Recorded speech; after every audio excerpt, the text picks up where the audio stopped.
Un moulin à 99 € qui rivalise avec des modèles à plus de 300 €, ça paraît peut-être trop beau pour être vrai, mais le King Grinder K6 pourrait bien changer vos habitudes café. Mais allez, je vous le dis tout de suite, ce moulin est excellent et c'est pour moi un de mes préférés. Salut à tous les passionnés de café, bienvenue sur Café Lista, je m'appelle Colin, vous êtes sur la chaîne pour tout apprendre sur le café et l'espresso à la maison. Aujourd'hui, on va donc décortiquer ensemble le King Grinder K6 ou le K6, pardon.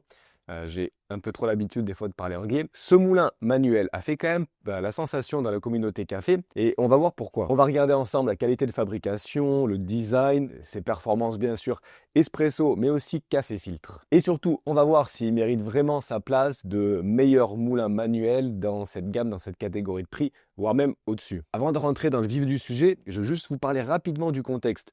Le marché des moulins manuels, alors c'est un peu la jungle, hein. On a d'un côté les grandes marques, Taimor, le Comandante, Easy Presso. Et on a des moulins petit prix chez Taimor, par exemple le C2, le C3 à 50-70 €. Très bien pour débuter, mais limité dans l'espresso. Et ensuite, on va passer sur des références comme le Comandante C40, le K Ultra d'Easy Presso, des excellents moulins qui sont à plus de 250 voire 300 €. Et donc, arrive ici le King Grinder K6. L'idée ici, proposer un moulin qui est complet, c'est-à-dire espresso et filtre, capable de tout faire pour moins de 100 €. Si vous suivez un peu ce qui se passe dans le monde du café, c'était quelque chose qui était impossible il y a ne serait-ce quelques années. L'idée, c'est donc d'offrir des performances haut de gamme à un prix qui soit vraiment accessible.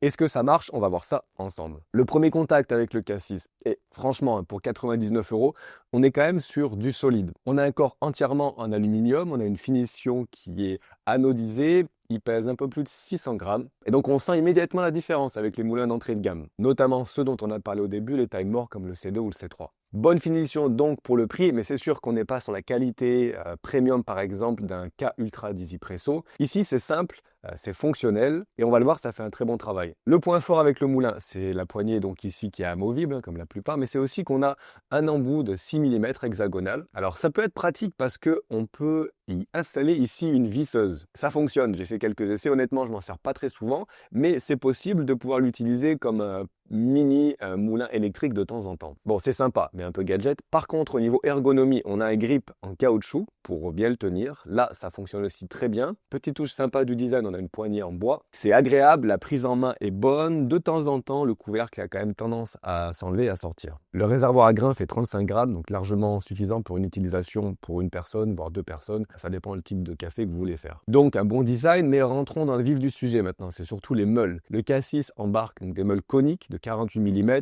en acier inoxydable avec une géométrie heptagonale à 7 faces. On va voir ce que ça fait après. Ces meules sont vraiment excellentes. Elles vont nous produire une distribution granulométrique qui est très uniforme, avec peu de particules fines. Concrètement, qu'est-ce que ça donne? Ça veut dire qu'on va avoir un café avec beaucoup de clarté, avec une belle acidité, avec des arômes qui sont très distinctifs. J'ai mesuré le temps de mouture pour 18 grammes, donc pour un double espresso, entre 45 et 60 secondes.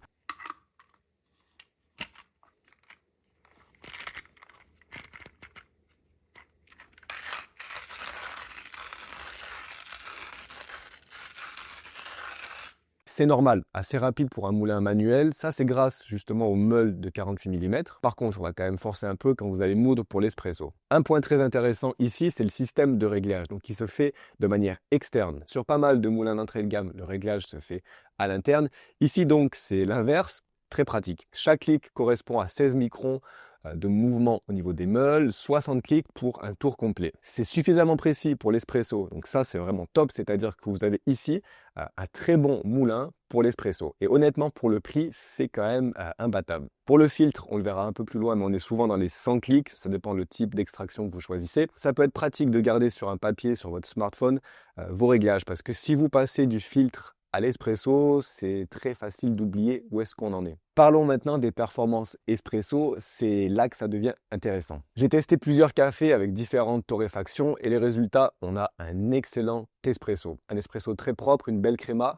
Les meules heptagonales vont nous donner un espresso plutôt moderne, orienté clarté, acidité. On va avoir un très bon détachement des arômes. Donc ça, c'est vraiment excellent si vous avez des cafés de spécialité. En revanche, si vous préférez un espresso traditionnel avec un corps des fois plus prononcé avec des notes de chocolat, il peut être par moments un peu limité. Mais ici, on est quand même sur des détails. Ça reste un excellent moulin pour tout type d'espresso. Mais quand même, c'est bon à le savoir peut-être plus tard pour affiner vos préférences. Et d'ailleurs, si vous voulez en savoir plus sur l'espresso, je vous ai préparé un guide, c'est gratuit. Vous pouvez aller le télécharger juste en dessous dans les commentaires.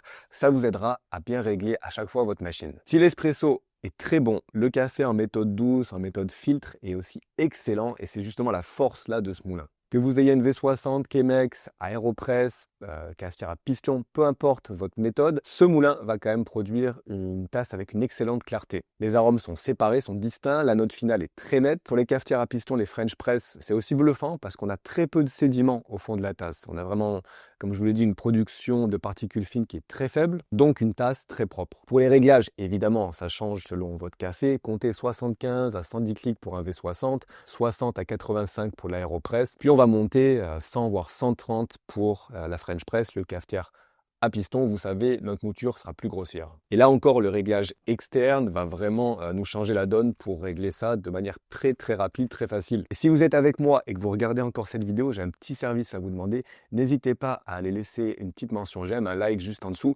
Ça nous fait plaisir et ça permet vraiment de nous aider à développer la chaîne. Et bien sûr, n'oubliez pas de vous abonner pour ne rater aucun des prochains tests. Parlons maintenant entretien. Ici, c'est très simple. On a un démontage classique pour nettoyer les meules. On peut l'enlever. On a une petite clé qui va venir avec. Attention donc à ne pas la perdre. Petit point important, comme beaucoup de moulins manuels, le cassis peut avoir des problèmes de statique.